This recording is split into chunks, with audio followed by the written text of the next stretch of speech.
په دې لسم محرم کې چې دا کم مشهور خلک دي سبیلونه لګي، شربتونه تقسیمي، خوراکونه تقسیمي، د دې مجلس لتل ګورې حرام دي.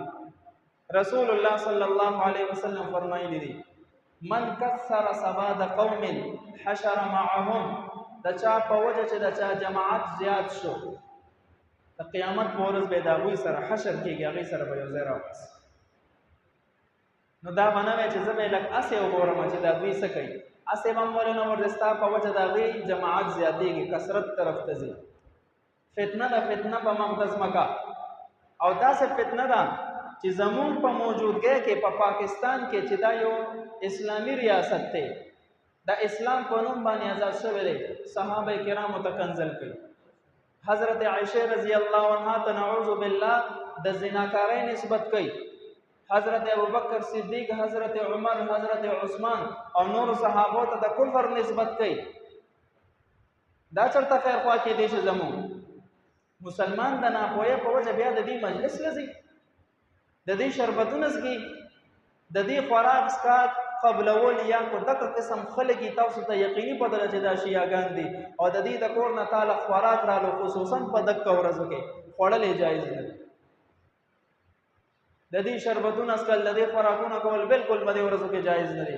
علما فرمایي د حدیث پرانا کې حدیث دا دی من تشبه بقوم فهو منهم، چا چې د چا سره مشابهت اختیار کو قیامت په ورځ به هم د هغوی د ډلې نه راپاسي.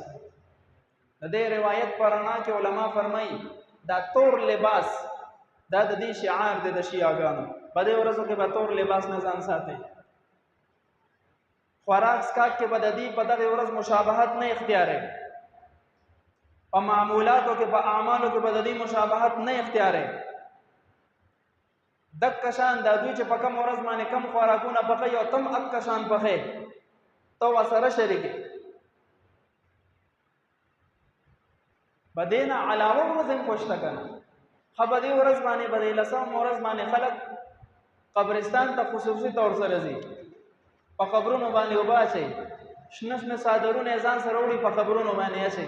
ولې شي ودا زکا چې دا شنه شي صادر په قبر واچي نو دې سره مړو باندې چې کم عذاب یا ختم شي. دا داسې بس دغه خبرې دي، دومره آسان کار دی.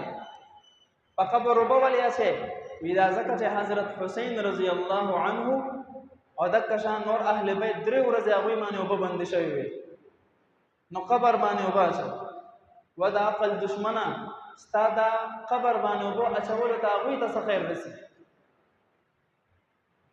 هغوی باندې درې ورځې اوبه بندې شوي وي، ته دلته شربتونه تقسیمې، ته دلته خوراک څښاک تقسیمې. او د دې نه به زه یو سوال وکړم چې دا ماتم صرف د دې به د عوامو لپاره دی که نه دا ځان وهل او دا ځان زخمی کول، او که نه د دې چې دا کم مشران لیډران دي دوی لپاره هم دی؟ صرف عوامو ته یې دا لار ښولې ده چې ځان په سړی چاقوانو باندې ووهه. دې مشرانو له هم پکار دا دی چې ځان په سړی چاقوانو ووهي، دوی ورته ناست دي هغوی ځان ووایي. د هغوی لپاره یې دا احکامات جاري کړي دي.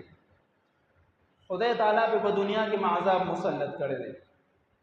حضرت علی رضی الله عنه چې کله خوارجو شهید کړو نو خوارج خدا څخه خلکو چې د حضرت علی رضی الله عنه